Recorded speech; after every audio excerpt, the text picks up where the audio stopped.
आज जब हम तंबाकू का नाम सुनते हैं तो हमारे दिमाग में सिगरेट, बीड़ी, गुटखा जैसी चीजें आती हैं। लेकिन पुराने जमाने में और आज भी कुछ पारंपरिक चिकित्सा पद्धतियों में तंबाकू को एक दवा के रूप में भी इस्तेमाल किया जाता है। इसके पत्तों का लेप दर्द निवारक के तौर पर या फोड़े, फुंसियों और त्वचा रोगों के इलाज के लिए इस्तेमाल होता था। और इसी पौधे की खेती में आज भारत दुनिया का दूसरा सबसे बड़ा उत्पादक देश है, खासकर आंध्र प्रदेश, गुजरात और कर्नाटक जैसे राज्यों में। लेकिन क्या आपने कभी सोचा है कि ये तंबाकू, जिसे आज कोई जर्दे में, कोई पान में तो कोई सिगरेट में इस्तेमाल करता है, आखिर भारत में कैसे आया?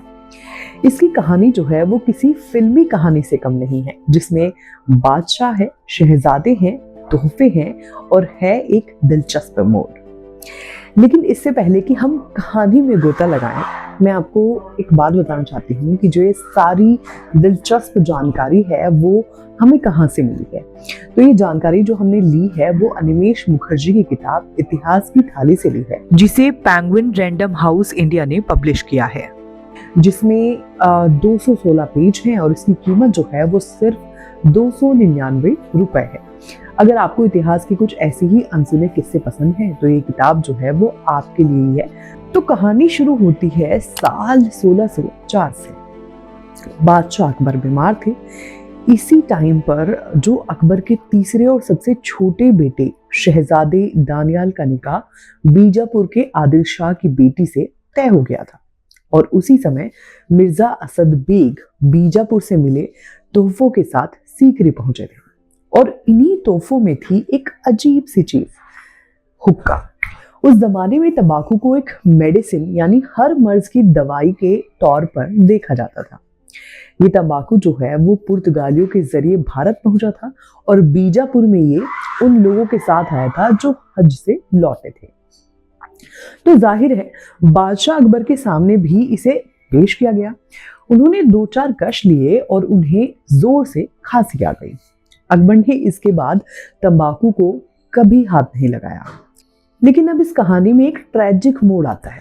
अकबर ने तो तंबाकू से दूरी बना ली, लेकिन वो अपने तीसरे और सबसे छोटे बेटे शहजादे दानियाल को शराब की लत से नहीं बचा पाए। अकबर ने कोशिशें तो बहुत की, लेकिन सब फेल हो गई।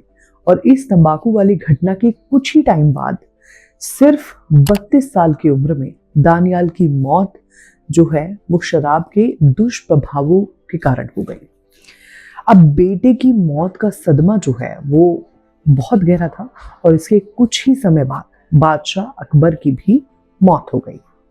अब सत्ता में आते हैं अकबर के बेटे जहांगीर। जहांगीर को ये तंबाकू का जो बढ़ता चलन था वो बिल्कुल पसंद नहीं आया। उन्हें इसमें कोई फायदा भी नहीं दिखा और ज्यादातर जो है वो नुकसान ही हुआ। तंबाकू पर बैन लगा दिया। जहांगीर के बैन के बावजूद दिल्ली और आगरा के अमीर लोगों ने तंबाकू को खाने के नए नए तरीके निकाल लिए। इसे किमाम और जर्दे में बदला जाने लगा, यानी जो चीज पीने के लिए बैन हुई थी उसे खाया जाने लगा। और यहीं से जर्दे और पान का वो कॉम्बिनेशन शुरू हुआ जो आज तक चला आ रहा है। एक इंटरेस्टिंग फैक्ट ये है कि खई के पान बनारस वाला की वजह से बनारसी पान की जो मार्केटिंग हुई है वो पूरी तरह से फिल्मों की देन है। पुराने शौकीनों की माने तो असली मर्दानगी वाला कॉम्बिनेशन था कलकत्ते का पान और बनारस का जर्दा। पुराने गाने में तो आपको इसका जो जिक्र है वो भी मिल जाएगा, जहां हीरोइनें जो हैं वो शिकायत करती हैं कि हमने मंगाई सुरमेदानी, ले आया जालिम बनारस का जर्दा।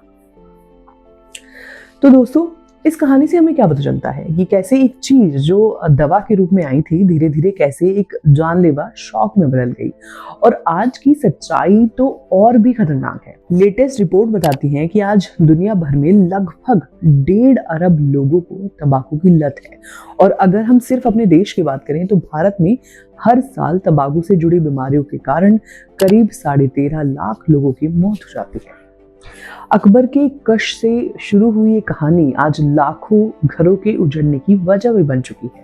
तो अगली बार जब आप किसी को तंबाकू का इस्तेमाल करते देखें तो उन्हें ये कहानी और ये आंकड़े जरूर बताइएगा। शायद इतिहास का ये पन्ना उन्हें कुछ सोचने पर मजबूर कर दे। अगला स्टेशन आपकी मनचाही मंजिल खुशहाली है। खुशहाली के दरवाजे चारों ओर से खुले रहेंगे। किसान इंडिया के साथ यात्रा करने के लिए आपका धन्यवाद।